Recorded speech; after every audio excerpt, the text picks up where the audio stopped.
আচ্ছা দিদি, তোমার নামটা বলো। মল্লিকা মিত্র। তো তুমি কোথা থেকে আসছো? বরানগর। বরানগর থেকে আসছো।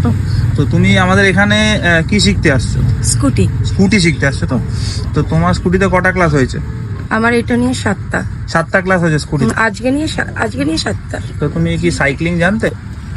খুব একটা ভালো না জানলে মোটামুটি একটা শিখেছে, তা বহুদিন আগে শিখেছে। ছোটবেলায় চালিয়েছো, তারপর ছোটবেলায় আমার না। প্র্যাকটিস ছিল না, মাঝে একদম প্র্যাকটিস না। ছিল। আচ্ছা, তো তোমার এখানে কটা বললে? 7টা ক্লাস হয়েছে। তো 7টা ক্লাসে কি তুমি স্যাটিসফাইড বা তুমি চালাতে পারছো? তোমার পারছি। ব্যালেন্স চলে এসছে? হ্যাঁ, চলে এসেছে। আচ্ছা, তুমি যে এতটা দূরে আসছো, তো তোমার কি এটা মনে হচ্ছে না ওয়েস্ট হচ্ছে টাইম? না, শিখতে পারছি, এটাই অনেক। এটাই অনেক। তো তো তোমার এখন কি ফাঁকা রাস্তাটা চালাচ্ছ নাকি টার্নিং করা বাকিগুলো তুমি শিখে গেছো? না, এখনো ফাঁকা রাস্তায় এখনো চালাচ্ছে। ফাঁকা রাস্তায় করছো? তারপর হয়তো আর 2-3টে ক্লাসের পর টার্নিংটা শিখে তো যাবে। তুমি আমাদের কি করে খুঁজে পেলে? Facebook, Instagram? Facebook। ফেসবুক থেকে খুঁজে পেয়েছো। তো ঠিক আছে মল্লিক।